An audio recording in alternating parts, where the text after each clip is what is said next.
Transfer order সংগ্রহের নির্দেশ দিল West Bengal Board of Secondary education.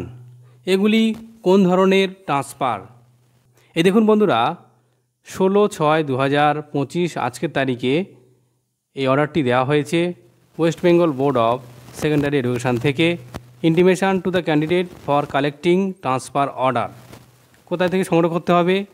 বলা হচ্ছে যে teaching and non teaching staff যারা নিবেদিতা ভবন, করুণাময়ী, DJ8 সেক্টর 2, সল্টলেক, কলকাতা 91।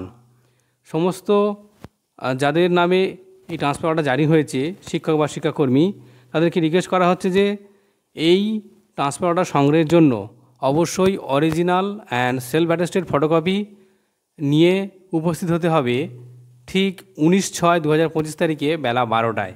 কী কী ডকুমেন্ট নিয়ে যেতে হবে? Recommendation letter, last approval of appointment candidate copy, memo of retention of additional post candidate copy নিয়ে যেতে হবে।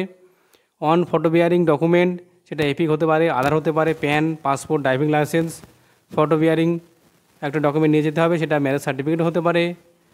এছাড়া 2 recent colour passport size photograph.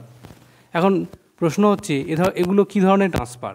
এগুলো আপনারা জানেন যে উৎসশ্রী ট্রান্সফার চালু হওয়ার পর যে পেন্ডিং কেসগুলো ছিল এবং তাছাড়াও যেটা কোর্ট কেসের মাধ্যমে এই সমস্ত ট্রান্সফারগুলি দেওয়া হয়েছে। এই দেখুন সমস্ত নাম দিয়ে দেওয়া হয়েছে: সুব্রত কুমার ঘোষ, লিটন দত্ত, দীপিকা রয়, রাজা জোয়ারদার, নিত্যগোপাল মণ্ডল এবং অচিন্ত পোদ্দার। এই দেখুন এই 6 জনের কিন্তু রেকমেন্ডেশান জারি হয়েছে এবং অর্ডার সংগ্রহের জন্য নির্দেশ দেওয়া হয়েছে। ধন্যবাদ।